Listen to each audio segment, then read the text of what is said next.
Oke, sebelumnya perkenalkan nama saya Asih Khofifah. Di sini saya akan menjadi moderator untuk presentasi dari kelompok satu. Nah, kelompok satu sendiri itu beranggotakan Desi Pramelinia, Endil Azid Nufala, Winanti, dan Berliana Islamiati. Kelompok satu akan membahas tentang pengertian dan ruang lingkup fikih.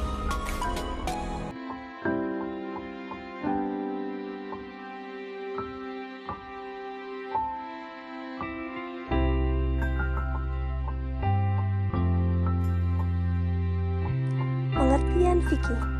Secara etimologis atau bahasa, fikih berasal dari kata faqaha yufaqqihu fiqhan yang berarti pemahaman.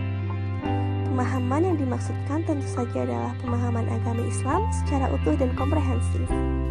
Sedangkan menurut Wahab Al-Khalaf, secara istilah, fikih bermakna ilmu tentang hukum syar'i yang bersifat amali yang digali dari dalil-dalil terperinci.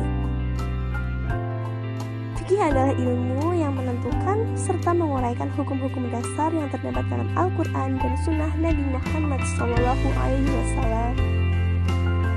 Yang kemudian hukum ini digunakan dan diterapkan pada perbuatan manusia yang sudah balik, berakal sehat, dan memiliki kewajiban menjalankan hukum Islam.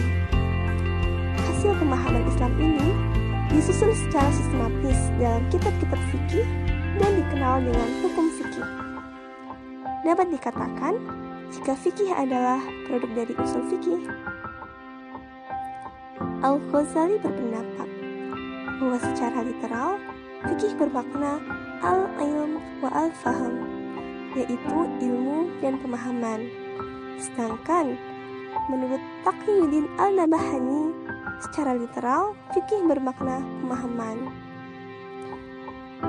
Menurut ulama secara umum, fikih merupakan pengetahuan hukum syariat yang bersifat praktis atau amaliyah yang digali dari dalil-dalil yang bersifat rinci atau dalil tafsili. Sebelum membahas mengenai perbedaan syariah, fikih, dan usul fikih, terlebih dahulu kita akan memaparkan mengenai pengertian syariah. Secara bahasa, syariah berasal dari kata syara'a yang memiliki banyak arti. Di antaranya, menurut Ar-Razi dalam bukunya Mukhtar As-Sihhat, syara'a berarti nahaja atau menempuh, audaha atau menjelaskan, bayan al-masalik atau menunjukkan jalan. Imam Al-Qurtubi menjelaskan bahwa syariah adalah agama yang dititipkan oleh Allah untuk hamba-hambanya yang terdiri dari berbagai hukum dan ketentuan. Sedangkan menurut Ibnu Al-Mansur, syariat itu sama artinya dengan agama. Secara harfiah, syariat adalah jalan ke sumber mata air, yaitu jalan yang lurus yang harus diikuti oleh setiap muslim. Syariat merupakan jalan hidup muslim. Ketetapan-ketetapan Allah dan Rasul-Nya, baik berupa larangan atau suruhan, meliputi seluruh aspek hidup dan kehidupan manusia.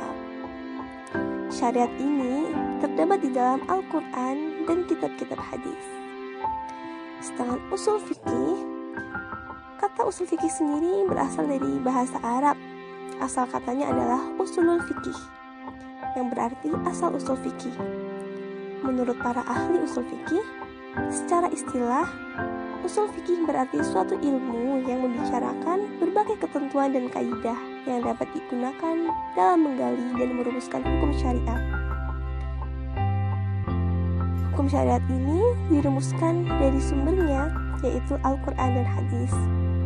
Dalam pemaknaannya, terkadang ilmu ini digunakan dalam menetapkan dalil bagi suatu hukum.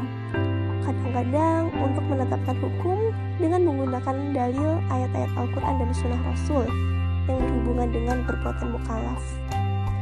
Dirumuskan berbentuk hukum fikih atau ilmu fikih supaya dapat diamalkan dengan mudah. Jadi fungsinya adalah untuk diamalkan agar para mukallaf ini bisa mengamalkan hukum-hukum syariat dengan mudah. Perbedaan syariat, fikih, dan usul fikih. Setelah kita mengetahui apa saja pengertian dari fikih, syariat, dan usul fikih, dapat kita tarik kesimpulan bahwa fikih merupakan karya manusia, bersifat fundamental, hukumnya dapat berubah, berasal dari ijtihad para ahli hukum sebagai hasil dari pemahaman manusia yang dirumuskan oleh mujtahid. Sedangkan syariah berasal dari Al-Quran dan As-Sunnah, bersifat fundamental, hukumnya bersifat qati atau tidak berubah. Hukum syariatnya hanya satu atau universal dan langsung dari Allah dan terdapat dalam Al-Quran. Sedangkan usul fikih sendiri, ilmu yang membahas berbagai ketentuan dan kaidah yang dapat digunakan dalam menggali dan merumuskan hukum syariat Islam dari sumbernya. Jadi usul fikih adalah metode, cara yang digunakan untuk merumuskan hukum, dan hukum-hukum hasil dari usul fikih ini, hukum-hukum yang sudah berasal dari ijtihad para ahli hukum ini, kemudian disebut sebagai fikih. Jadi fikih adalah produk dari usul fikih. Sedangkan untuk fikih dan syariat sendiri jelas sekali perbedaannya. Fikih merupakan karya manusia, sedangkan syariat berasal dari Al-Quran dan As-Sunnah, langsung dari Allah Subhanahu wa Ta'ala, terdapat dalam Al-Quran. Sedangkan fikih berasal dari ijtihad para ahli hukum.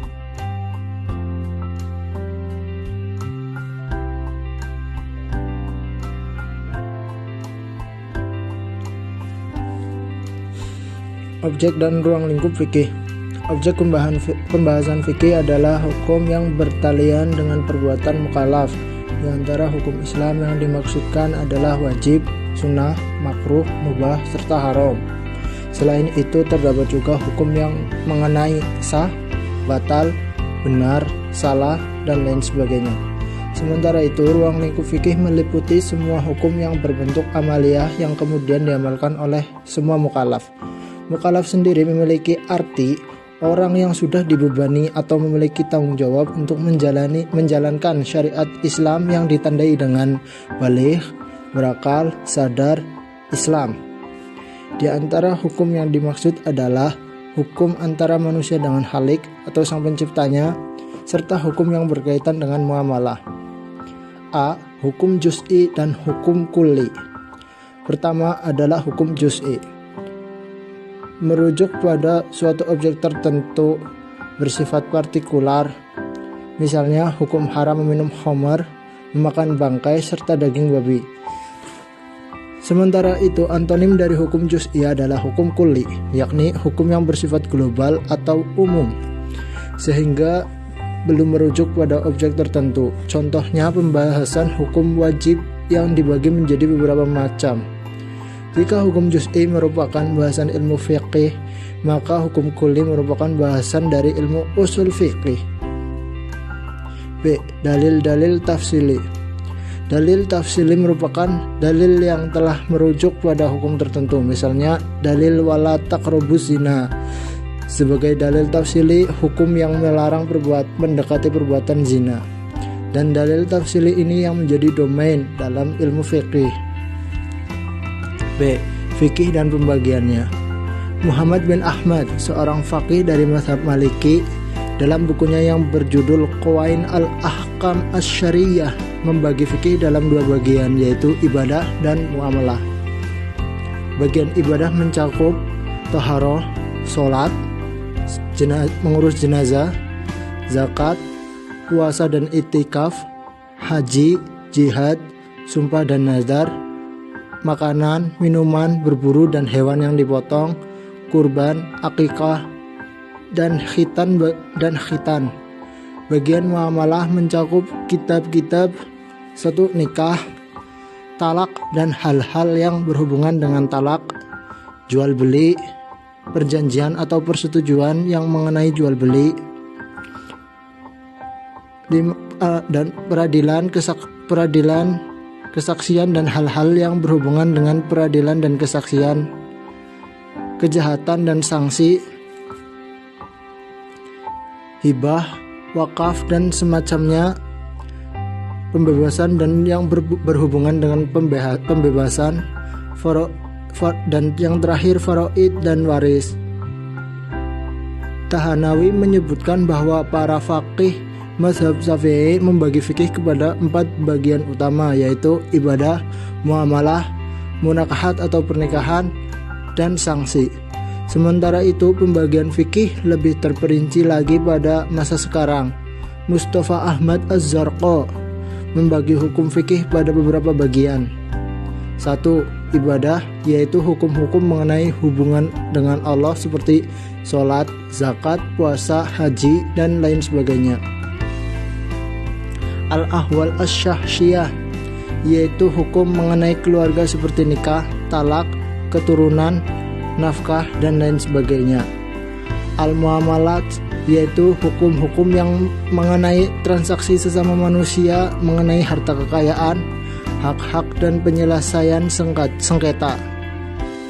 As-siyasah asy-syar'iyyah, yaitu hukum-hukum mengenai pemerintahan, hak-hak dan kewajiban penguasa dan rakyat. Pidana, yaitu hukum mengenai sanksi atas perilaku kejahatan dan keamanan dalam negeri. Yang terakhir hukum internasional, yaitu hukum yang mengatur antara hubungan negara Islam dengan negara-negara lain.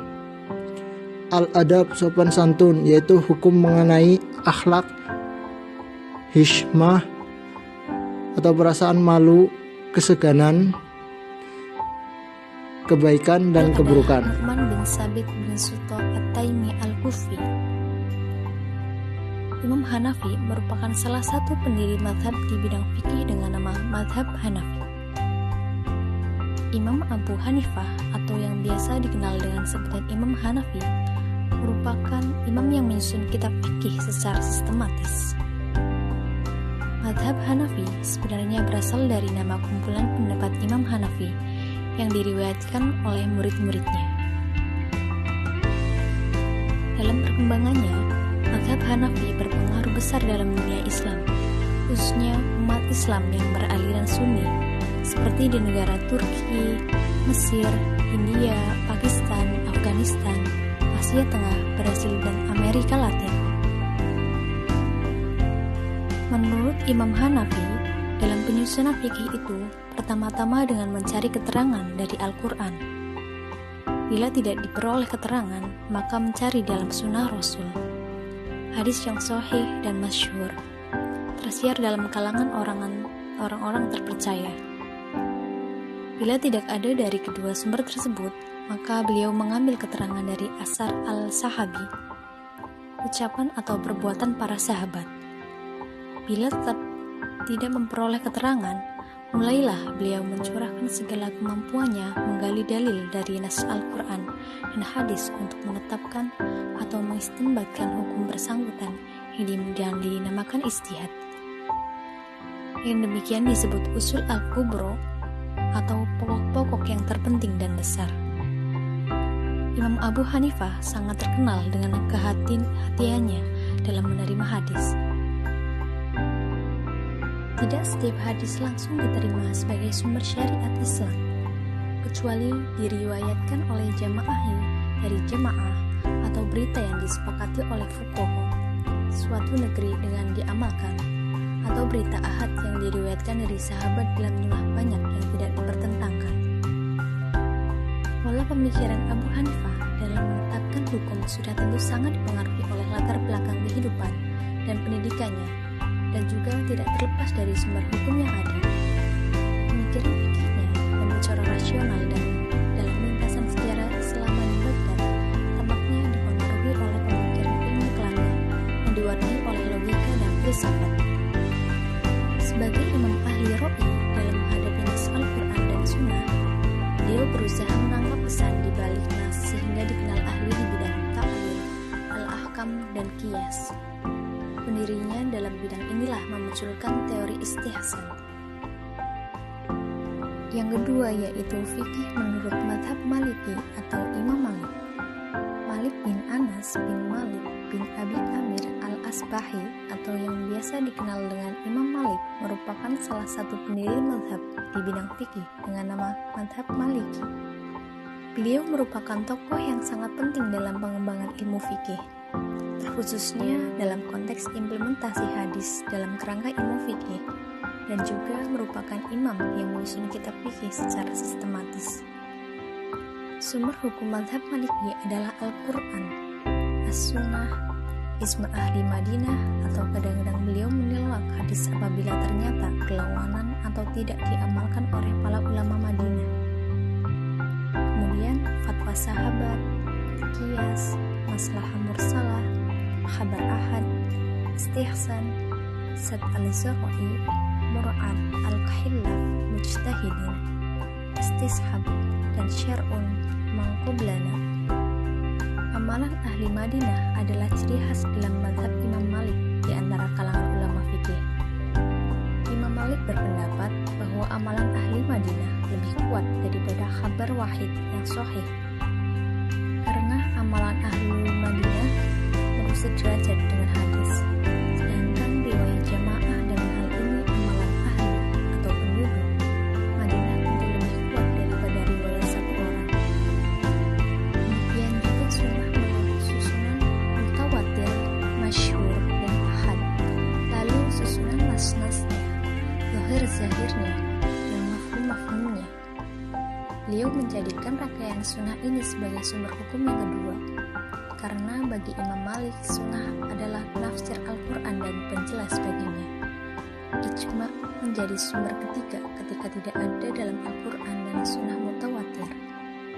Berbeda dengan Imam Abu Hanifah yang menyibukkan diri dengan fikih perkiraan atau prediksi, Imam Malik tidak menyukai pembahasan tentang hal-hal yang belum terjadi, karena menurut beliau itu sama halnya dengan khayalan.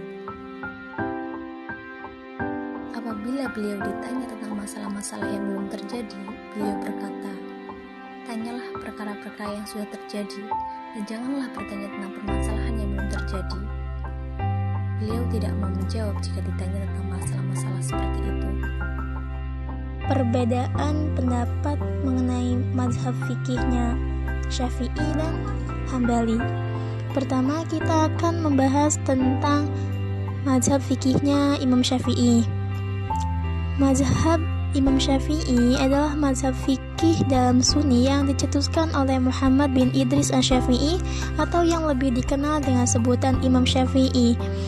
Pemikiran fikih mazhab ini diawali oleh Imam Syafi'i yang hidup pada zaman pertentangan antara aliran ahlul hadis, di mana ia lebih cenderung berpegang kepada teks hadis, dan ahlul ra'i, di mana ia lebih cenderung berpegang pada akal pikiran atau ijtihad.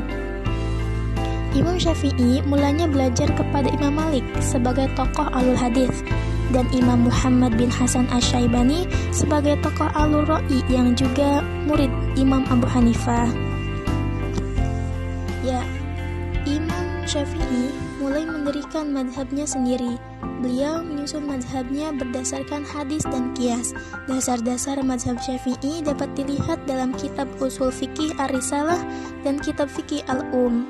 Di dalam buku-buku tersebut, beliau menjelaskan kerangka dan prinsip mazhabnya serta beberapa contoh merumuskan hukum far'iyah atau cabang.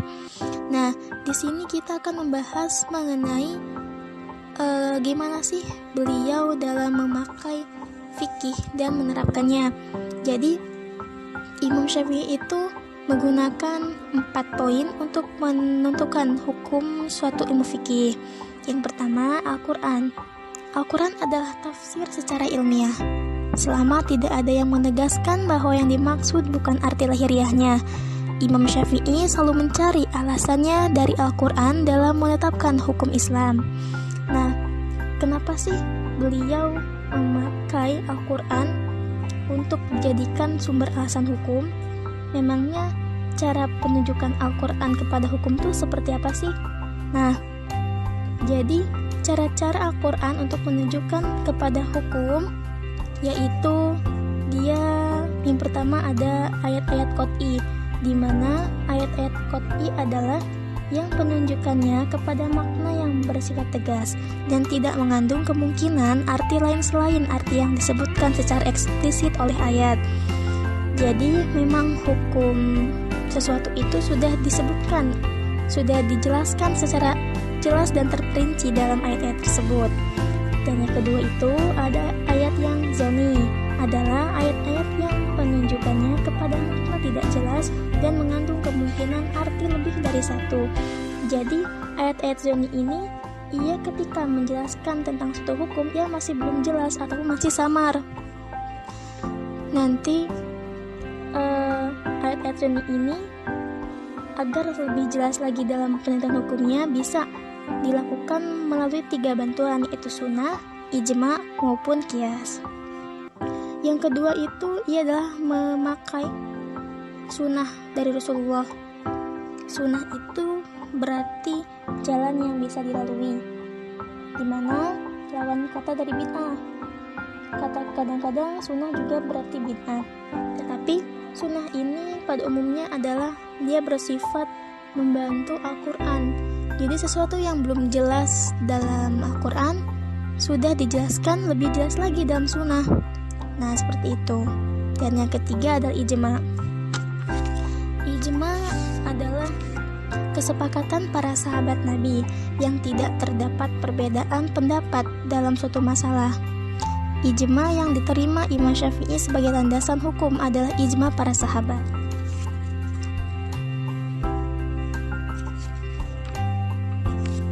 Nah, contoh ijma ini adalah kesepakatan para ulama. Contohnya adalah hukum kewarisan bahwa cucu perempuan dari anak laki-laki yang berkumpul dengan anak perempuan kandung mendapat bagian 1/6. Nah, jadi seperti itu. Dan yang terakhir adalah qiyas. Qiyas yang dalam ar-risalah disebut sebagai ijtihad. Apabila dalam ijma tidak juga ditemukan hukumnya, akan tetapi beliau menolak dasar istisan dan istihlah sebagai salah satu cara menetapkan hukum Islam. Contohnya itu qiyas. Qiyas dalam menentukan kesamaan antara khamar dan narkoba. Jadi sebelum melakukan qiyas kita harus mengetahui ilatnya dulu nih. Kira-kira apa sih persamaannya? Contohnya dalam khamar dan narkoba kan. Kedua itu memiliki kesamaan yang sama. Yang pertama, khamar dan narkoba sama-sama memabukkan, sama-sama memberi dampak yang negatif dan ketergantungan. Seperti itu. Setelah kita membahas tentang mazhab fikihnya Imam Syafi'i, kita akan beranjak kepada mazhab fikihnya Imam Hambali. Beliau juga memiliki pendapat mengenai fikih nih, yang memiliki nama lengkap Ahmad Ibnu Hambal bin Hilal Ibnu Asyad Saibani Al-Maruzi atau Imam Hambali. Nah, Imam Hambali ini memiliki 5 dasar utama dalam menentukan atau memakai fikih Islam. Yang pertama adalah nas Al-Quran dan hadis marfu. Apa sih hadis marfu itu? Kalian tahu nggak? Hadis marfu itu adalah hadis di mana perawi dan sanadnya bersambung kepada Nabi Muhammad. Nah, hadis marfu ini biasanya membahas tentang qauli atau perkataan, perbuatan dan takriri, ketetapan. Tetapi tidak semua hadis marfu itu sanad atau perawinya itu valid, karena hadis marfu itu ada juga hadis yang zoni dan lain sebagainya. Nah, yang kedua itu adalah beliau berpegang teguh pada fatwa sahabat apabila tidak ada nas. Beliau menyusun madhabnya atas 4 dasar. Dasar pertama adalah nas Al-Quran dan hadis, ya sudah dijelaskan tadi. Dalam soal yang beliau hadapi, beliau selidiki ada atau tidaknya nas. Kalau ada nas, beliau berfatwa menurut nas itu. Dasar kedua ialah fatwa sahabat. Dalam hadis peristiwa, apabila tidak ada nas yang bersangkutan dengan peristiwa itu, beliau cari fakta para sahabat. Apabila ada fatwa dari salah seorang sahabat, Sedangkan beliau tidak melihat bantahannya dari sahabat-sahabat lain. Beliau hukumkan peristiwa itu menurut fatwa sahabat tadi. Jika fatwa itu berada antara beberapa sahabat, beliau pilih yang lebih dekat pada kitab dan as-sunnah. Dasar ketiga adalah hadis mursal atau lemah apabila tidak bertentangan dengan dalil-dalil yang lain.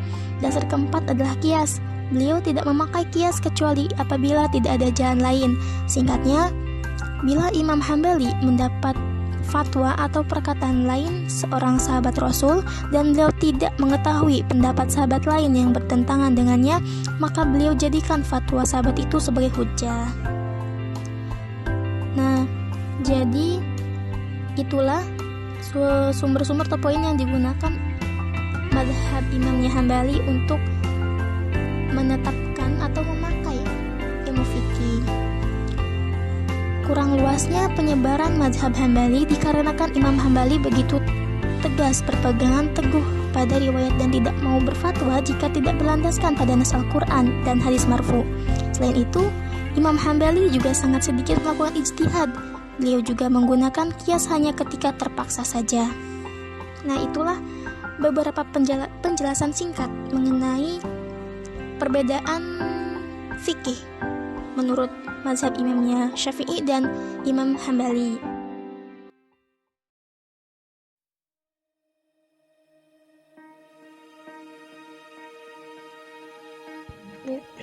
Bismillahirrahmanirrahim. Masya Allah, Mbak Asti pertanyaannya luar biasa sekali tentang munakahat. Munakahat sendiri adalah bab pernikahan. Seperti yang kita tahu ya, bahwa menikah itu adalah salah satu sunnah Rasulullah Muhammad SAW. Dalam sebuah hadis, Rasulullah SAW bersabda dari Anas bin Malik bahwasannya Nabi Muhammad memuji Allah dan menyanjungnya. Beliau bersabda, akan tetapi aku sholat, tidur, berpuasa, makan, dan menikahi wanita. Barang siapa yang tidak suka dengan perbuatanku, maka bukanlah dia dari golonganku. Hadis riwayat Bukhari dan Muslim. Menikah termasuk sunnah. Dan dalam selain itu, Allah juga berfirman dalam surat Ar-Rum ayat 21. Dan di antara tanda-tanda kekuasaannya ialah Dia menciptakan untukmu istri-istri dari jenismu sendiri, supaya kamu cenderung dan merasa tentram kepadanya, dan dijadikannya di antaramu rasa kasih dan sayang. Sesungguhnya pada yang demikian itu benar-benar terdapat tanda-tanda bagi kaum yang berpikir. Untuk hukum munakahat sendiri, hukum asal nikah adalah mubah menurut sebagian besar para ulama. Jadi boleh dikerjakan, boleh ditinggalkan. Tapi meskipun demikian, ditinjau dari segi kondisi orang yang melakukan pernikahan, hukum nikah bisa dibagi lagi menjadi sunnah, wajib, makruh, dan haram. Nikah yang hukumnya sunnah bagi orang yang sudah mampu membeli nafkah dan berkehendak untuk menikah, ini hukumnya sunnah. Sedangkan yang hukumnya wajib jika kondisi seseorang sudah mampu memberi nafkah dan takut jatuh pada perbuatan zina. Dan yang hukumnya makruh adalah nikah yang menjadi nikah yang akan melakukan perkawinan tapi telah mempunyai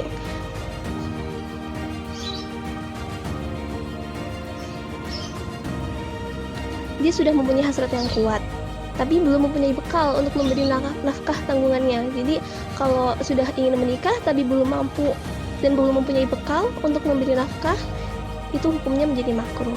Sedangkan nikah yang hukumnya haram ini bagi orang yang menikah tapi ingin menyakiti perempuan yang dinikahinya, jadi niatnya salah dalam nikah gitu.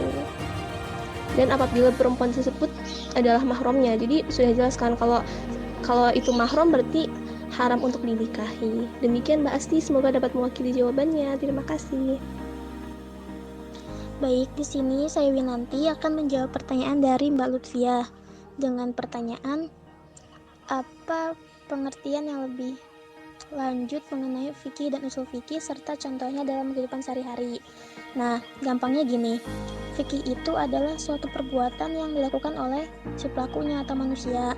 Sedangkan usul fikihnya itu hukumnya, hukum yang ditetapkan terhadap perbuatan tersebut. Contohnya, ketika seseorang berwudu. Nah, berwudu itu fikihnya, perbuatannya. Sedangkan usul fikihnya atau hukumnya itu wajib. Karena apa? Karena perbuatan berwudu itu menentukan sah atau tidaknya untuk melaksanakan sholat. Seperti itu. Sama halnya juga puasa. Contohnya puasa sunnah kan, berarti hukumnya sunnah.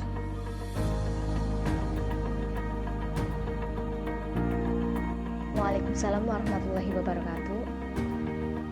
Di sini saya akan menjelaskan khabar ahad dan syar'un maqoblana.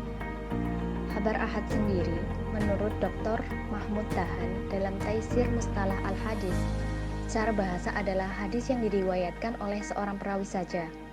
Sedangkan pengertian pada umumnya yaitu mencakup seluruh hadis yang tidak mencapai derajat mutawatir atau beruntun.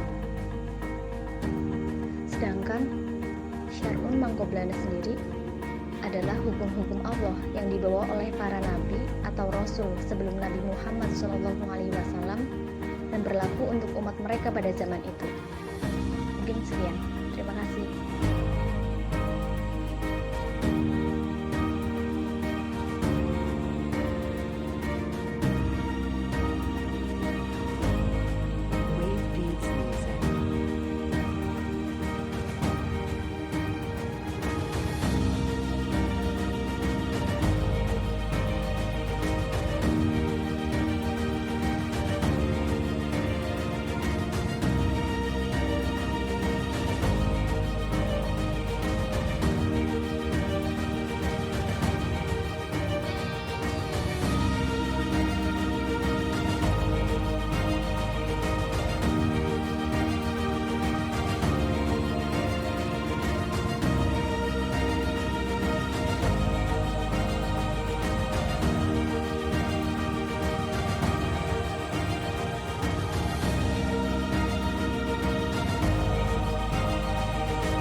Baiklah, kita lanjutkan perkuliahan kita pada pagi hari ini. Kita ketahui bersama bahwa pada masa Nabi Muhammad SAW ini juga disebut sebagai periode risalah. Karena pada masa ini agama Islam baru didakwahkan. Pada periode ini permasalahan fikih diserahkan sepenuhnya kepada Nabi Muhammad SAW. Sumber hukum Islam saat ini adalah Al-Quran dan As-Sunnah. Periode risalah ini dapat kita bagi menjadi dua. Yang pertama adalah periode Mekah dan yang kedua adalah periode Madinah. Periode Mekah lebih tertuju pada permasalahan akidah, karena disinilah agama Islam pertama kali disebarkan. Ayat-ayat yang mewahyukan perintah untuk melakukan puasa, zakat, haji diturunkan secara bertahap. Ayat-ayat ini diwahyukan ketika muncul masalah, seperti kasus seorang wanita yang diceraikan sepihak oleh suaminya di dalam surat Al-Mujadalah. Pada periode Madinah ini, ijtihad mulai diterapkan, walaupun pada akhirnya akan kembali kepada wahyu Allah, kepada Al-Quran, dan kepada Nabi Muhammad SAW. Oh iya, mohon maaf, barusan HP saya ngedrop, sehingga sukses untuk melanjutkan perkuliahan kita pada pagi hari ini. Pengertian fikih secara bahasa mempunyai dua makna. Makna yang pertama adalah al-fahmu al-mujarrad, yang artinya adalah mengerti secara langsung atau sekedar mengerti. Ini menurut Muhammad bin Mandur dalam bukunya Lisanul Arab. Kemudian pengertian fikih secara bahasa yang kedua adalah al-fahmu ad-daqiq, yang artinya mengerti atau memahami secara mendalam atau memahami secara luas. Kata fikih yang berarti sekedar mengerti atau memahami ini dapat kita temukan di dalam surat Hud ayat 91 yang bunyinya Bismillahirrahmanirrahim. Qalu ya Syu'aibu ma nafqahu katsiran mimma taqul Wahai Syuaib, kami tidak banyak mengerti tentang apa yang kamu katakan itu. Quran surat Hud ayat 91. Di dalam ayat ini kita temukan kata nafqahu yang mempunyai makna mengerti. Kemudian di dalam ayat yang kedua dapat kita temukan di dalam surat An-Nisa ayat 78 yang bunyinya Bismillahirrahmanirrahim. Fama lihaula'il qaumi la yakaduna yafqahuna haditsa. Semuanya datang dari sisi Allah, maka mengapa orang-orang itu, orang-orang munafik hampir-hampir tidak memahami pembicaraan sedikit pun.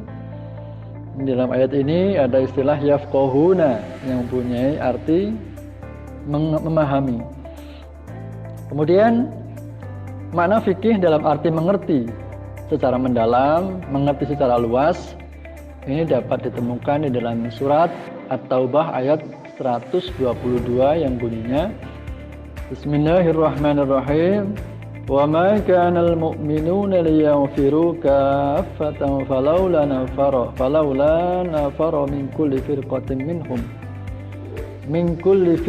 minhum ta'ifatun liyatafaqahu fid-din wa liyunziru qaumahum idza raja'u ilaihim la'allahum yahdharun. Tidak sepatutnya bagi mukminin itu pergi semuanya, artinya pergi berperang. Mengapa tidak pergi dari tiap-tiap golongan di antara mereka beberapa orang untuk memperdalam pengetahuan mereka tentang agama dan untuk memberi peringatan kepada kaumnya apabila mereka telah kembali kepadanya, supaya mereka itu dapat menjaga dirinya. Quran surat At-Taubah ayat 122.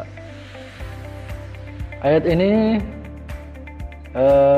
asbab nuzulnya adalah dulu ketika terjadi perang, beberapa sahabat semuanya ikut berperang. Namun oleh Nabiullah Muhammad SAW ada salah satu sahabat diperintahkan untuk tetap tinggal dan memperdalam pengetahuan tentang agama, sehingga ketika nanti para sahabat yang kembali berperang pulang, sahabat yang memperdalam agama ini dapat menularkan ilmunya, menularkan fakihnya, menularkan pengetahuan tentang agama kepada mereka yang telah berperang. Ini asbab nuzulnya kurang lebih seperti itu. Dalam prakteknya, istilah fikih ini lebih banyak digunakan untuk ilmu agama secara umum, di mana seorang yang ahli di bidang ilmu agama sering disebut sebagai faqih. Sedangkan seorang yang ahli di bidang ilmu yang lain, ilmu yang umum, kedokteran, arsitek misalnya, ini tidak disebut sebagai faqih atau ahli fikih. Ini menurut Muhammad bin Abu Bakar bin Abdul Qadir dalam bukunya Mukhtar As-Sihah, jilid pertama halaman 213. Kemudian pengertian fikih secara istilah ini ada beberapa versi. Yang pertama adalah dari Al-Utsaimin. Pengertian fikih secara istilah yaitu ma'rifatul ahkam asy-syar'iyyah al-amaliyah bi adillatiha tafsiliyah, yaitu mengenal hukum-hukum syar'i, hukum-hukum syariat yang bersifat amaliyah dengan dalil-dalilnya. Kemudian versi yang kedua, pengertian fikih secara istilah yaitu menurut Az-Zarkasi, al-ilmu bil ahkam syar'iyyah al-amaliyah al-muktasab min adillatiha tafsiliyah, ilmu tentang hukum-hukum syar'i yang bersifat amaliyah yang digali dari dalil-dalil yang terperinci. Kemudian pengertian fikih secara istilah yang ketiga menurut Imam Al-Haramain yaitu huwal ilm bi ahkam af'alil mukallafin asy-syar'iyyah dunal aqliyah, adalah ilmu tentang hukum-hukum perbuatan mukallaf secara syar'i bukan secara akal. Ini pengertian fikih secara istilah dari beberapa versi. Pada intinya adalah fikih secara istilah ini definisinya berbeda-beda menurut para ulama. Sebagiannya lebih merupakan ungkapan sepotong-potong, tapi ada juga yang memang sudah mencakup semua batasan ilmu fikih itu sendiri. Menurut Al-Imam Abu Hanifah, Beliau mendefinisikan pengertian fikih adalah ma'rifatun nafsi ma laha wa ma 'alaiha. Mengenal jiwa manusia terkait apa yang menjadi hak dan kewajibannya. Ini menurut Al-Imam Abu Hanifah tentang pengertian fikih secara istilah. Ma'rifatun nafsi ma laha wa ma 'alaiha. Mengenal jiwa manusia terkait apa yang menjadi hak dan kewajibannya. Sebenarnya definisi ini masih terlalu umum, bahkan masih juga mencakup wilayah akidah dan keimanan, bahkan juga termasuk wilayah akhlak. Sehingga fikih yang dimaksud oleh beliau ini disebut juga dengan istilah al-fiqhul akbar, atau fikih yang masih cakupannya sangat luas. Adapun definisi yang lebih mencakup ruang lingkup istilah fikih yang dikenal para ulama adalah al-ilmu bil ahkami syar'iyyah al-amaliyah al-muktasab min adillatiha at-tafsiliyah, yaitu ilmu yang membahas hukum-hukum syariat bidang amaliyah atau perbuatan nyata, perbuatan jasmani yang diambil dari dalil-dalil secara rinci. Dapat kita jelaskan, dapat kita uraikan secara terperinci mengenai kaidah ini, mengenai pengertian fikih secara istilah ini, yaitu yang pertama adalah istilah al-ilmu. Fikih adalah fikih adalah sebuah cabang ilmu yang tentunya bersifat ilmiah, logis, dan memiliki objek dan kaidah tertentu. Fikih tidak seperti tasawuf yang lebih merupakan gerakan hati dan perasaan. Juga bukan seperti tarekat yang merupakan pelaksanaan ritual-ritual. Fikih juga bukan seni yang lebih bermain dengan rasa dan keindahan. Fikih adalah sebuah cabang ilmu yang bisa dipelajari, didirikan di atas kaidah-kaidah yang bisa dipresentasikan, kemudian bisa diuji cobakan secara ilmiah. Selama ini ilmu fikih sudah menjadi fakultas yang diajarkan di berbagai universitas sebagai salah satu cabang ilmu pengetahuan yang bersifat akademis dan diakui secara ilmiah di dunia internasional. Ini pengertian al-ilmu atau ilmu. Kemudian al-ilmu bil ahkam, yang kedua al-ahkam atau hukum-hukum. Ilmu fikih adalah salah satu cabang ilmu yang secara khusus termasuk ke dalam cabang ilmu hukum. Jadi pada hakikatnya ilmu fikih adalah ilmu hukum. Ilmu fikih adalah ilmu hukum. Ilmu fikih adalah sempalan atau uraian daripada ilmu hukum atau asyariyah atau syariat. Kita mengenal ada banyak cabang dan jenis ilmu hukum. Misalnya ada hukum adat yang secara tradisi berkembang pada suatu masyarakat tertentu.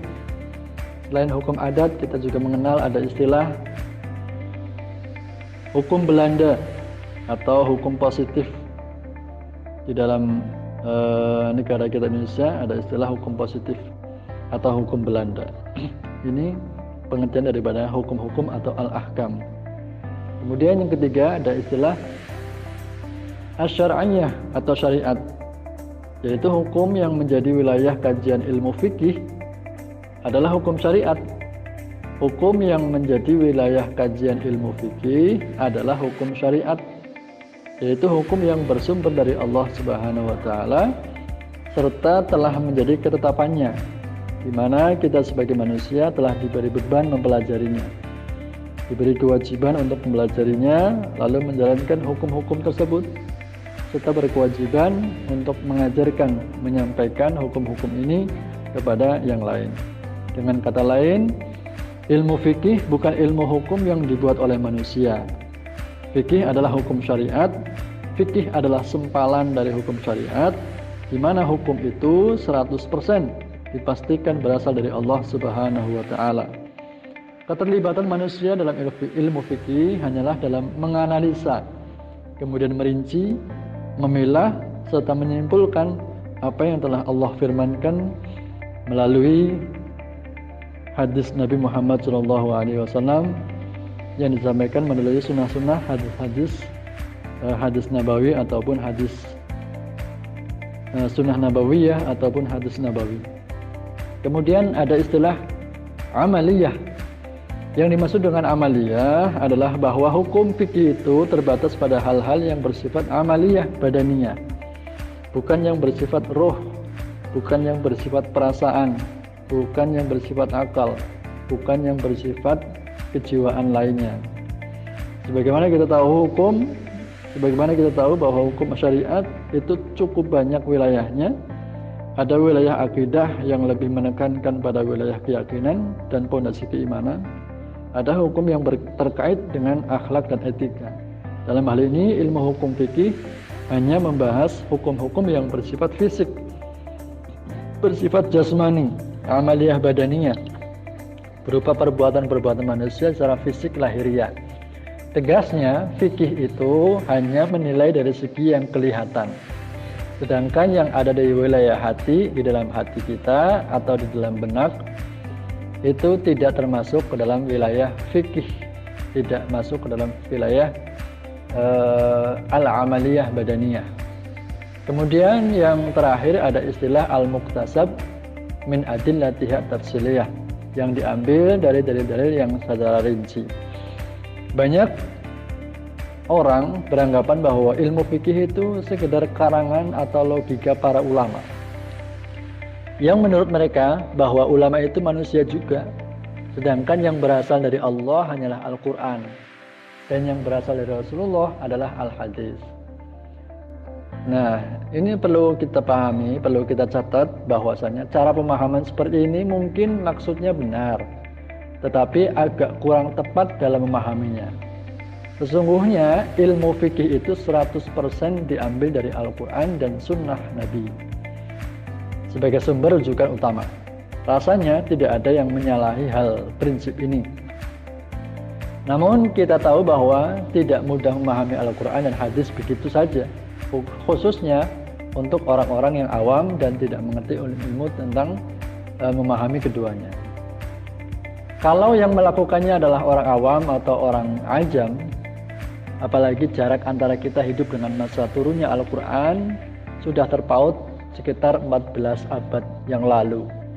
Ditambah lagi kita mempunyai perbedaan budaya dengan Rasulullah SAW. Maka harus ada ilmu dan metode yang baku dan bisa dipertanggungjawabkan untuk bisa mengeluarkan kesimpulan hukum dari Al-Quran dan Al-Hadis atau As-Sunnah. Kalau boleh dibuat perumpamaan, ilmu fikih itu ibarat ilmu tentang perkiraan cuaca. Ilmu fikih ini tentu bukan ilmu ramalan, ramal-meramal dengan menggunakan kekuatan gaib. Ilmu fikih ini mengandalkan data dan fakta dari gejala-gejala di alam. Ini seperti kita contohkan perkiraan cuaca, ya. Perkiraan cuaca ini tentu bukan ilmu ramal-meramal. Perkiraan cuaca harus menggunakan fakta dan gejala-gejala di alam. Kemudian perakiraan cuaca ini sebenarnya semua orang bisa melihat atau merasakannya. Misalnya arah hembusan angin dan kecepatannya, kelembaban udara, suhu dan lain sebagainya. Ini contoh ilmu fikih, kita ibaratkan seperti ilmu tentang perakiraan cuaca. Kemudian bagi orang awam, walaupun mereka bisa melihat atau merasakannya semua gejala alam itu, namun mereka tidak akan bisa mengetahui bagaimana mengolah data-data gejala alam secara akurat. Yang bisa mengolah data-data itu hanyalah mereka yang belajar ilmu tentang perakiraan cuaca, ilmu tentang geografi dan lain sebagainya. Kalau kita buka di dalam kitab suci Al-Quran atau membolak-balik kitab Sahih Al-Bukhari, sebenarnya yang kita lakukan barulah membaca data mentah. Kita membaca Al-Quran, kita tadarus, kita belajar tafsir Al-Jalalain, kitab tafsir Sawi, kemudian kita membaca kitab Sahih Bukhari, kitab Sahih Muslim, kitab Musnad dan kitab-kitab yang lain. Sebetulnya kita baru membaca secara mentah, membaca data mentah. Kalau kita mengerti bahasa Arab dengan seluk-beluk sastranya, maka kita tidak akan mengerti makna setiap ayat. Kalau kita tidak mengerti bahasa Arab dengan seluk-beluk sastranya, balaghah, mantik, dan lain sebagainya, maka kita tidak akan mengerti makna setiap ayat dan hadis sebagai mendasar. Kita tidak memahami, mengerti makna setiap ayat dan hadis secara mendasar. Kalau kita tidak tahu latar belakang kenapa ayat itu turun atau asbab nuzul, dan juga tidak mempunyai informasi kenapa Nabi Muhammad SAW bersabda atau asbab wurud, tentu saja kita tidak punya pegangan dasar tentang tujuan masing-masing dalil-dalil tersebut. Satu hal lagi yang fatal, yaitu seringkali secara sekilas kita melihat atau menyangka telah terjadi ketidaksinkronan antara satu ayat dengan ayat yang lain, juga antara hadis yang satu dengan hadis yang lain. Kita sering melihat bahkan antara ayat dan hadis pun terkadang terjadi hal yang sama, ada ketidaksinkronan seperti itu. Maka untuk orang awam, untuk orang ajam, untuk orang umum yang tidak mengetahui ilmu Quran, tidak mengetahui ilmu hadis, sering terjadi kekeliruan yang amat fatal. Padahal yang sesungguhnya terjadi bukan tidak sinkron, tetapi karena kita tidak tahu konteks dari masing-masing dalil tersebut. Atau boleh jadi Nabiullah Muhammad SAW berbicara, bersabda dalam waktu dan situasi yang berbeda. Kemudian Nabi Muhammad SAW pernah ditanya oleh para sahabat, ini contohnya, amal apa yang paling utama di sisi Allah? Jawaban beliau adalah jihad fi sabilillah. Tetapi pada kesempatan yang lain, ada sahabat yang bertanya yang sama dengan pertanyaan yang sama. Jawaban beliau adalah berbakti kepada orang tua. Ini contohnya, pertanyaannya sama, amal apa yang paling utama di sisi Allah? Ini jawaban pertama dengan sahabat yang berbeda. Ini jawaban Rasulullah adalah amal yang paling utama adalah jihad fisabilillah. Kemudian sahabat yang lain bertanya di waktu yang berbeda. Nabiullah Muhammad menjawab, amal yang paling utama di sisi Allah adalah berbakti kepada orang tua. Bahkan pernah juga beliau hanya berpesan untuk tidak pernah berdusta selama-lamanya. Ini ada 3 versi jawaban Rasulullah tentang keutamaan amal di sisi Allah. Tentu saja orang awam akan bingung kalau membaca hadis-hadis yang sekilas kelihatannya berbeda ini. Tetapi dengan ilmu fikih, dengan ilmu hadis, ilmu Al-Quran, kita menjadi tahu bahwa jawaban yang berbeda-beda tersebut ternyata disebabkan orang yang bertanya berbeda-beda, kemudian kondisinya berbeda-beda, tempatnya berbeda, waktunya berbeda, kemudian kasusnya berbeda, sehingga jawaban Rasulullah pun berbeda. Ternyata beliau menjawab setiap pertanyaan itu berdasarkan kondisi subjektif masing-masing penanya. Mereka yang kurang berbakti kepada orang tua, yang bertanya, ini orang yang kurang berbakti kepada orang tua, maka nasihat beliau adalah disuruh untuk berbakti. Jawabannya adalah berbakti kepada orang tua. Kemudian untuk mereka yang rada-rada pengecut dan kurang punya nyali, maka amal yang paling utama di sisi Allah adalah beliau anjurkan untuk berjihad fisabilillah, berperang, agar supaya nyalinya itu bangkit. Kemudian ketika ada sahabat yang bertanya dan dia ini tukang berdusta, maka jawaban Rasulullah adalah menasehati agar jangan berdusta. Sehingga kesimpulannya, fikih secara istilah adalah, secara sederhana kita bisa simpulkan bahwa fikih adalah kesimpulan hukum-hukum yang bersifat baku. Kesimpulan hukum-hukum yang bersifat baku, hasil ijtihad ulama yang bersumber dari Al-Quran, As-Sunnah, Ijma', Qiyas, dan dalil-dalil yang ada. Ini kesimpulan secara umum. Pengertian fikih secara umum dapat kita simpulkan bahwa fikih adalah hukum-hukum bersifat baku hasil ijtihad ulama yang hukum-hukum tersebut bersumber dari Al-Quran, dari hadis atau sunnah, kemudian dari ijma' para ulama, kesepakatan para ulama, kemudian dari kias, membandingkan, komparasi, kemudian dalil-dalil yang ada. Ini kesimpulan pengertian fikih secara umum. Kemudian tentang syariah. Selain istilah fikih, kita juga sering mendengar istilah yang mirip dan dekat sekali dengan fikih, yaitu syariah. Seringkali orang awam menyamakan antara fikih dan syariah. Dan hal itu wajar karena keduanya memang mempunyai arti yang dekat sekali. Namun bila masing-masing disebutkan terpisah, maknanya bisa saja sama.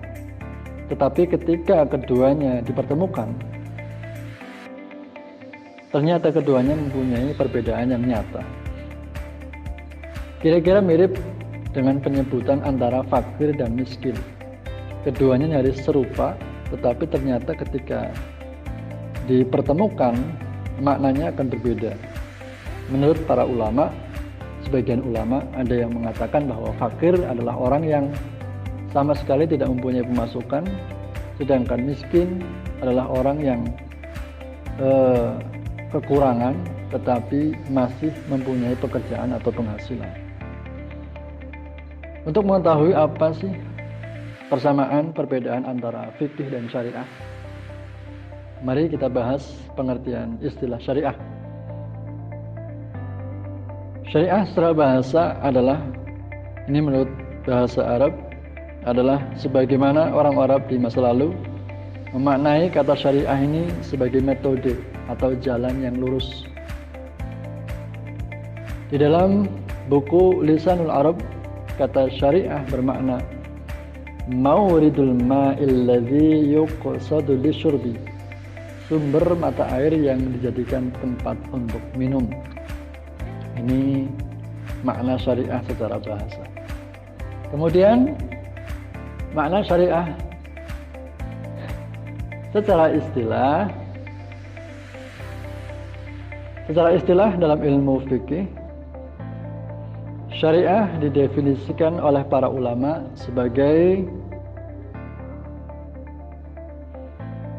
ma syara'ahu Allahu li'ibadihi minal ahkam allati ja'a biha nabiyyun minal anbiya'i sawa'un ma yata'allaqu bil i'tiqad wal ibadat wal muamalat wal akhlaq wa nizamil hayat, yaitu apa yang disyariatkan oleh Allah kepada hamba-hambanya dari hukum-hukum yang telah dibawa oleh Nabi, dari para Nabi, baik yang terkait dengan keyakinan, ibadah, muamalah,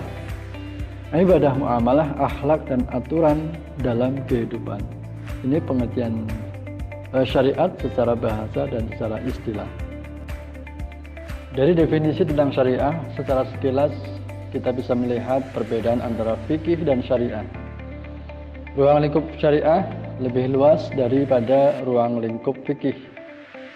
Syariah mencakup masalah akidah, akhlak, kemudian ibadah, juga termasuk muamalah dan segala hal yang terkait dengan ketentuan Allah Subhanahu wa taala kepada hambanya.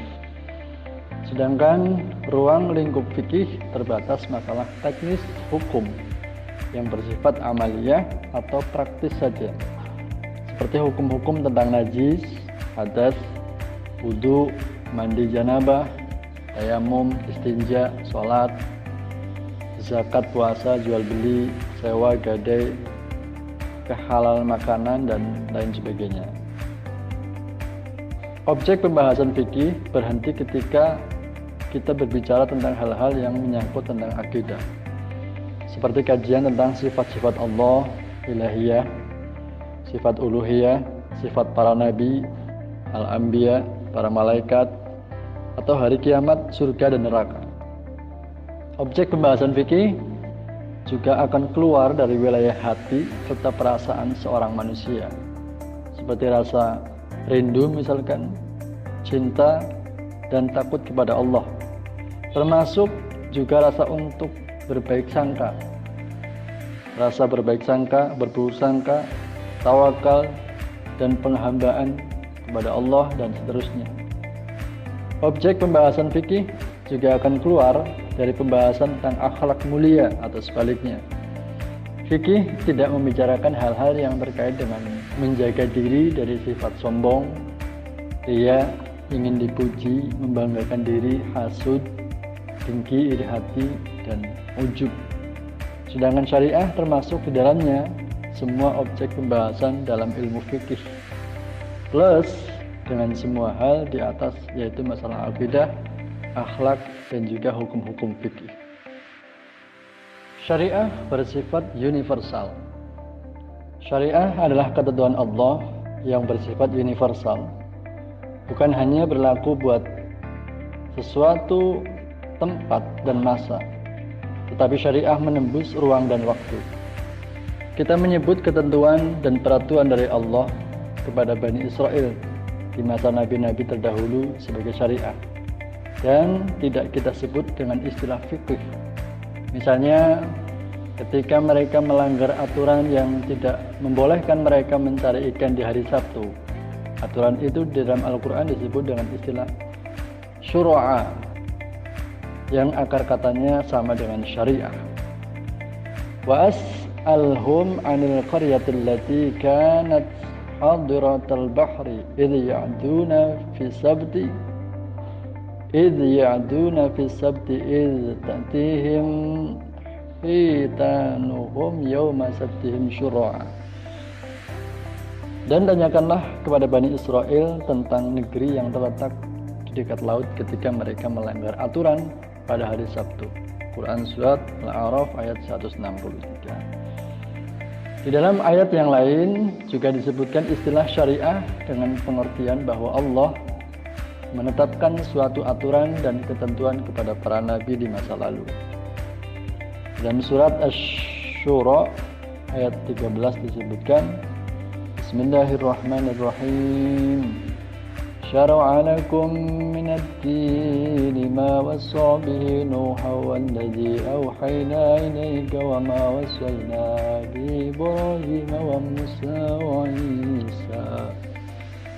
Dia telah mensyariatkan bagi kamu tentang agama apa yang telah diwasiatkannya kepada Nuh, dan apa yang telah kami wahyukan kepadamu, dan apa yang telah kami wasiatkan kepada Ibrahim, Musa, dan Isa alaihi wassalam. Di dalam surat Quran surat Asy-Syura ayat 13. Karena itulah maka salah satu istilah dalam ilmu usul fikih, dalil syar'u man qablana, bukan fiqhu man qablana. Di dalam usul fikih ada dalil syar'u man qablana, bukan fiqhu man qablana. Artinya syariat-syariat tersebut berasal dari agama-agama terdahulu, bukan fiqhu man qablana, bukan dari hukum-hukum fikih terdahulu, melainkan dari hukum-hukum syariat agama-agama terdahulu. Kemudian perbedaan yang juga prinsipil antara fikih dan syariah adalah bahwa fikih itu merupakan apa yang dipahami oleh mujtahid atas dalil-dalil samawi dan bagaimana hukumnya ketika diterapkan pada realitas kehidupan pada suatu zaman dan tempat. Jadi pada hakikatnya fikih itu adalah hasil dari sebuah ijtihad, tentunya yang telah lulus dari penyimpangan kaidah-kaidah di dalam berijtihad atas suatu urusan atau perkara, sehingga sangat dimungkinkan hasil ijtihad itu berbeda antara seorang mujtahid dengan mujtahid lainnya. Pasti hasilnya akan berbeda. Sedangkan syariah lebih sering dipahami sebagai hukum-hukum yang telah ditetapkan oleh Allah dalam kehidupan ini. Pembicaraan tentang syariah belum menyentuh wilayah perbedaan pendapat dan pemahaman dari para ahli fikih. Kemudian istilah fikih yang kita kenal dalam ilmu fikih memang berbeda penggunaan dengan di masa Nabi SAW. Jika kita temui istilah fikih di masa Rasulullah dan masa generasi pertama Islam, maka yang dimaksud adalah ilmu agama secara keseluruhan. Seorang faqih adalah orang yang memiliki ilmu yang mendalam dalam agamanya dari teks-teks agama yang ada dan ia mampu menyimpulkan menjadi hukum-hukum, pelajaran-pelajaran, faedah yang terkandung dalam teks agama tersebut. Disebutkan dalam salah satu hadis sahih bahwa ciri luar seorang ahli fikih adalah, ini dalam hadis riwayat Muslim disebutkan, inna tula sholati rajuli wa qisara khutbatihi ma'innatun min fiqhihi. Panjangnya sholat seseorang dan singkatnya khutbahnya adalah bagian dari fikihnya. Hadis riwayat Muslim. Jadi makna fikih di masa pertama Islam mencakup seluruh masalah dalam agama Islam, baik yang mencakup masalah akidah, ibadah, muamalat, dan lain-lain. Karenanya Abu Hanifah menamai tulisannya tentang akidah dengan Al-Fiqhul Akbar. Seperti yang diuraikan di atas, bahwa fikih adalah ilmu yang membahas bidang amali dalam syariat Islam. Syariat itu sendiri adalah tuntunan Allah kepada hambanya, baik melalui Al-Quran maupun As-Sunnah, baik dalam bentuk keyakinan atau akidah atau mekanisme mendekatkan diri kepadanya dengan cara beribadah. Fikih sudah ada sejak zaman Rasulullah SAW, masa sahabat, dan seterusnya hingga masa kini. Di zaman sahabat, fikih berkembang karena kebutuhan manusia untuk mengetahui hukum-hukum syariat dari realitas yang mereka hadapi saat itu. Sejak saat itu fikih menjadi kebutuhan manusia hingga saat sekarang, sebab setiap manusia membutuhkan kepastian hukum dalam menyikapi kenyataan hidup mereka. Sehingga fikih menjadi sistem yang mengatur hubungan antara manusia dengan Allah dan antara manusia dengan manusia dan makhluk lainnya. Setiap manusia mengetahui hak dan kewajibannya, memenuhi hal-hal yang bermaslahat dan menolak yang memudaratkan. Selama kurang lebih 14 abad, fikih Islam menjadi referensi hukum dan akan berlangsung hingga hari kiamat. Ini karena fikih memiliki sifat universal dan komprehensif, sebab syariah Islam merupakan agama terakhir di bumi ini. Kemudian pembahasan tentang usul fikih. Secara etimologi, usul fikih terdiri dari dua kata, yaitu kata usul dan kata fikih. Dilihat dari kata bahasa Arab, rangkaian usul dan fikih dinamakan dengan tarkib idhofah, sehingga dari rangkaian kata itu membuat dua rangkaian, yaitu kata usul dan fikih. Kata usul adalah bentuk jamak dari kata asal, yang menurut bahasa berarti sesuatu yang dijadikan dasar bagi yang lain, atau bermakna pondasi sesuatu, baik bersifat materi maupun non-materi. Sehingga usul fikih berarti sesuatu yang dijadikan dasar bagi fikih. Kemudian secara terminologi, banyak definisi yang diberikan oleh para ulama tentang usul fikih. Termasuk yang pertama, menurut Khudarebek, usul fikih adalah ilmu tentang kaidah atau qaidah atau aturan-aturan, di mana dengan kaidah tersebut seseorang mujtahid sampai menemukan hukum syar'i yang diambil dari dalil-dalilnya. Kemudian yang kedua, usul fikih menurut Ali Hasaballahi adalah kaidah-kaidah yang dengan kaidah tersebut menyampaikan untuk mengistimbatkan atau mengeluarkan hukum dari dalil-dalil yang terperinci. Kemudian yang ketiga, usul fikih menurut Abdul Wahab Khalaf, bahwa usul fikih adalah ilmu tentang kaidah-kaidah atau ketentuan-ketentuan tentang pembahasan yang dijadikan sebagai sarana untuk memperoleh hukum-hukum syar'i yang berkaitan dengan amaliyah dari dalil-dalilnya yang terperinci. Kemudian yang keempat, menurut Abu Zahra, Usul fikih adalah ilmu tentang kaidah-kaidah yang menggariskan jalan untuk memperoleh hukum syar'i yang bersifat amaliyah dari dalil-dalilnya yang terperinci. Maka dia adalah kaidah yang menjelaskan metode atau metodologi atau thariqah mengeluarkan hukum dan dalilnya. Itu usul fikih menurut beberapa para pakar Islam.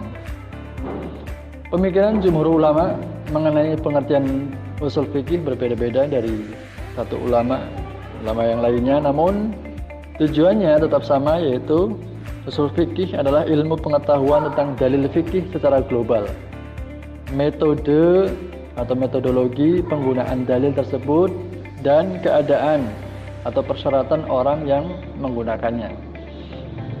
Ada asbab nuzul, asbab wurud, dalil nas Al-Quran, dan hadis Rasulullah SAW. Itu sebagai dalil-dalil yang terperinci. Kemudian tujuan daripada usul fikih ialah yang pertama, dengan mengetahui usul fikih kita akan mengetahui dasar-dasar dalam berdalil, dapat menjelaskan mana saja dalil yang benar dan mana dalil yang palsu. Artinya kita dapat melihat, dapat mengetahui dengan adanya usul fikih tersebut, dalil ini benar atau palsu, dalil ini dhaif atau sahih, hadis ini maudhu atau sahih. Dengan usul fikih kita dapat mengetahui. Dalil yang benar adalah apa yang ada di dalam Al-Quran, hadis Rasulullah, kemudian perkataan para sahabat. Sedangkan dalil-dalil yang palsu adalah seperti yang didakwahkan oleh para ahli hadis palsu, Ini dulu di zaman para ulama ahli hadis ada orang-orang yang suka meriwayatkan hadis palsu. Kemudian yang kedua, dengan usul fikih kita dapat mengetahui cara berdalil yang benar, di mana banyak kaum muslimin yang sekarang berdalil namun dengan cara yang salah.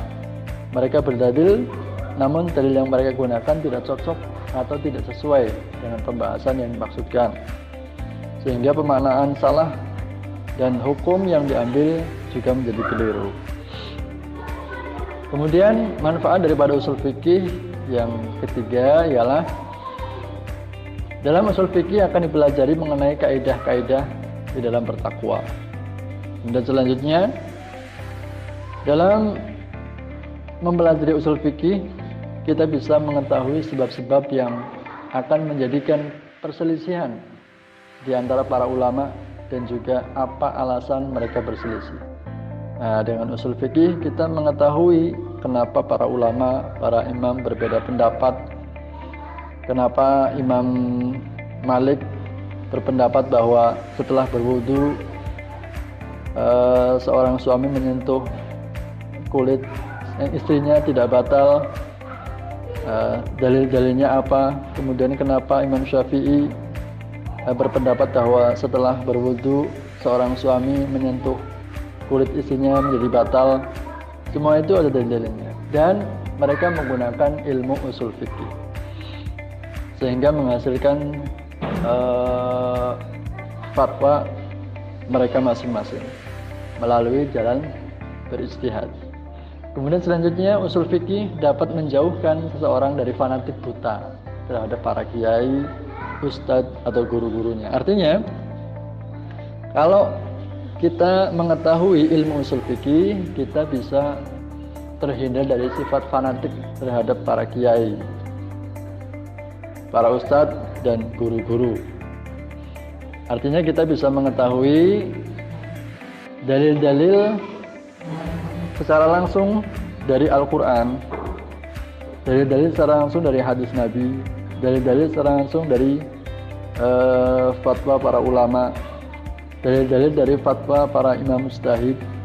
Nah, oleh karena itu kita menjadi tidak fanatik terhadap para kiai, para ustadz dan guru-guru, gitu. Sehingga kita bisa melihat, bisa mempelajari sendiri kalau kita sudah mengetahui ilmu usul fikih. Nah, pada intinya dengan usul fikih kita akan mengetahui kemudahan, kelapangan di dalam sisi-sisi keindahan dari agama Islam itu sendiri. Kemudian ruang lingkup kajian fikih. Dibanding dengan hukum-hukum yang lain, fikih memiliki keistimewaan, yaitu bahwa dia mencakup 3 hubungan manusia. Yang pertama adalah hubungan manusia dengan Allah sebagai Tuhan satu-satunya. Kemudian yang kedua, hubungan dengan dirinya sendiri. Yang ketiga, hubungan dengan masyarakat. Sebab fikih ini adalah untuk kepentingan dunia dan akhirat, kepentingan agama dan negara, dan untuk semua manusia hingga akhir zaman. Hukum-hukum terkait hukum-hukum fikih adalah perpaduan kekuatan antara akidah, ibadah, akhlak, dan muamalat. Dari kesadaran jiwa, perasaan tanggung jawab, merasa diawasi oleh Allah dalam segala kondisi, penghargaan atas hak-hak, maka lahirlah sikap ridho, ketenangan, keimanan, kebahagiaan, dan kehidupan individu sosial yang teratur. Hukum-hukum terkait dengan hubungan manusia dengan Tuhannya, seperti hukum sholat, puasa, zakat, haji, dan lain-lain. Sebagian ahli fikih menyatakan bahwa jumlah ayat yang berkenaan dengan ibadah ini ada sekitar 140 ayat. Hukum yang mengatur hubungan manusia dengan dirinya, seperti apa yang boleh kita lakukan, apa yang tidak boleh kita lakukan, apa yang tidak boleh kita makan, apa yang boleh kita makan, apa yang boleh kita minum, apa yang tidak boleh kita minum, apa yang boleh kita pakai, apa yang tidak boleh kita pakai. Hal ini disyariatkan untuk menjaga diri manusia sebetulnya, akal dan fisik, untuk hubungan manusia dan sesama, dengan sesama diatur dengan hukum-hukum muamalat dan ukubat atau hukum pidana, seperti jual beli, hukum sewa menyewa, nikah, qisas, hudud, ta'zir, peradilan, persaksian, dan lain sebagainya. Untuk itu dalam fikih ada 2 bab besar di dalam fikih, yaitu yang pertama hukum-hukum ibadah, dan yang kedua adalah hukum-hukum muamalat, atau sering kita sebut dengan fikih ibadat dan fikih muamalah, seperti yang sudah jelaskan sebelumnya. Dengan demikian, fikih diciptakan untuk menjaga 5 prinsip dasar manusia.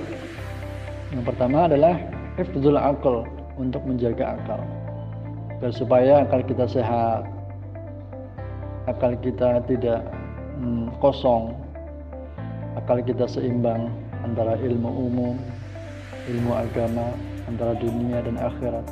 Kemudian yang kedua, prinsip fikih adalah hifdzuddin, menjaga agama, agar supaya apa yang kita pahami, apa yang kita pelajari dalam agama Islam ini dapat kita sampaikan ke yang lain, agar agama Islam dapat menjadi bukan agama warisan, akan tetapi agama yang betul-betul dapat kita pelajari.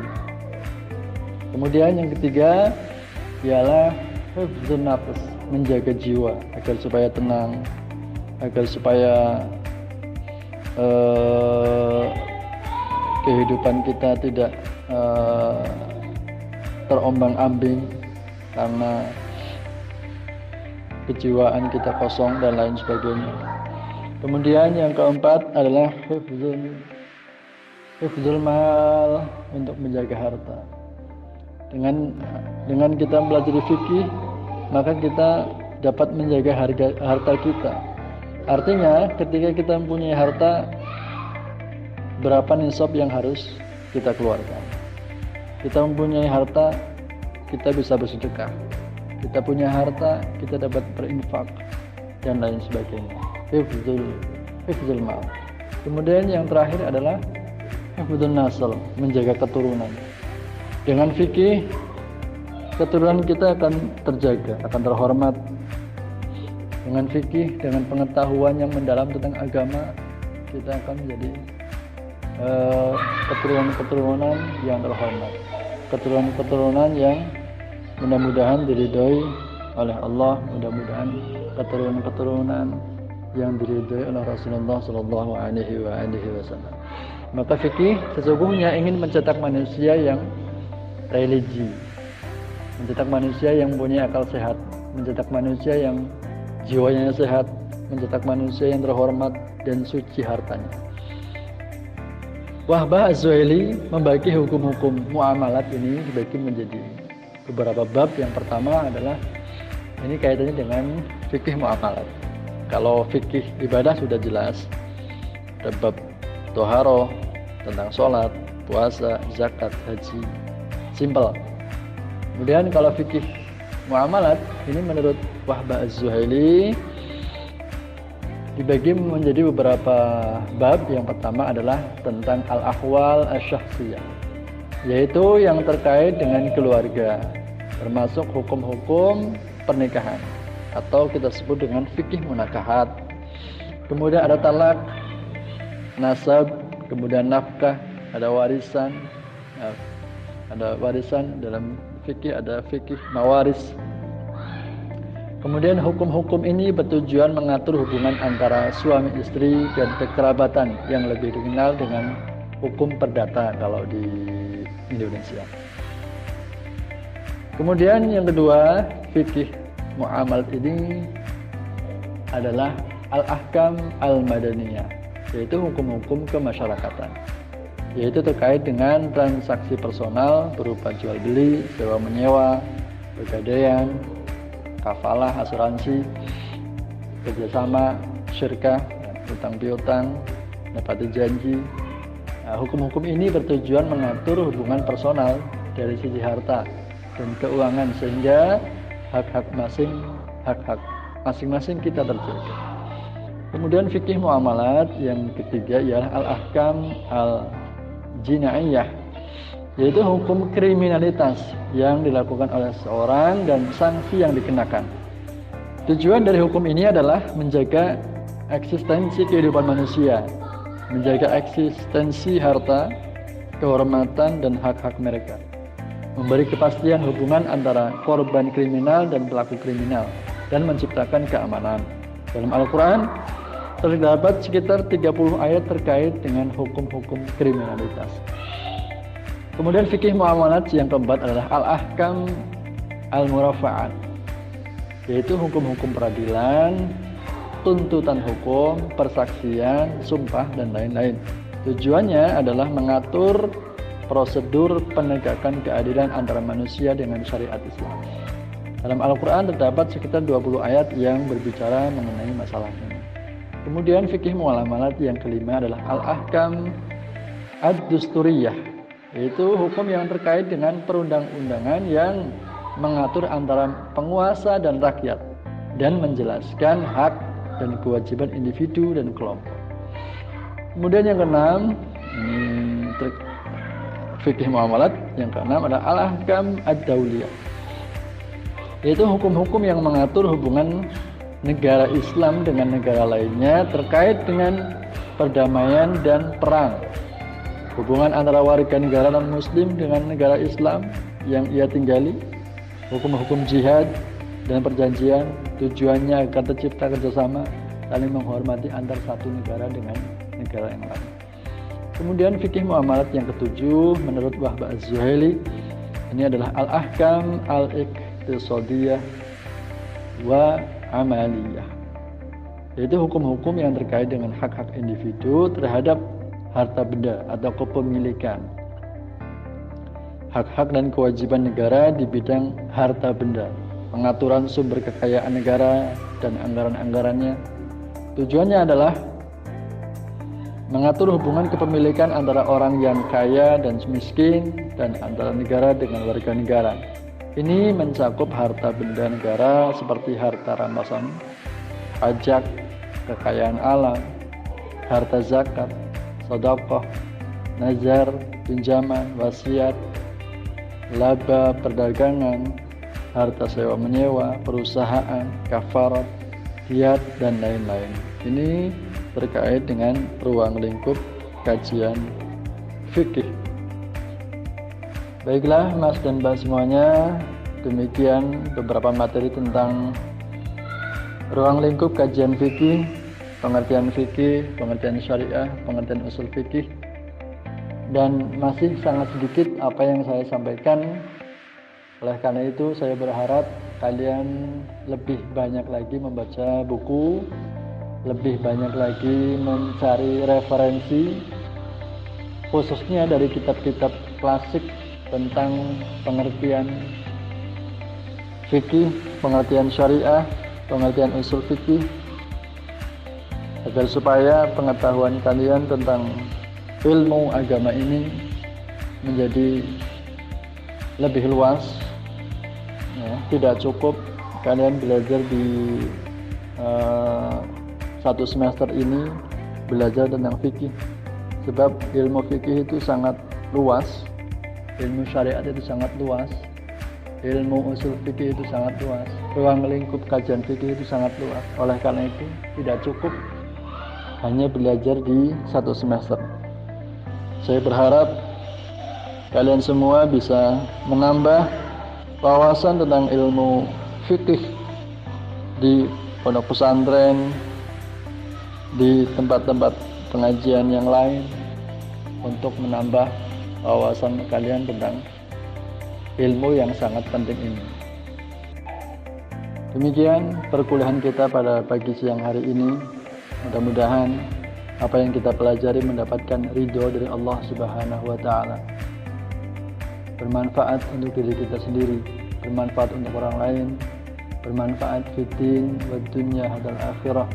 Amin amin ya rabbal alamin. Mari kita tutup perkuliahan ini dengan membaca kafaratul majlis. Subhanakallahumma wa bihamdika asyhadu an la ilaha illa anta astaghfiruka wa atubu ilaik. Assalamualaikum warahmatullahi wabarakatuh.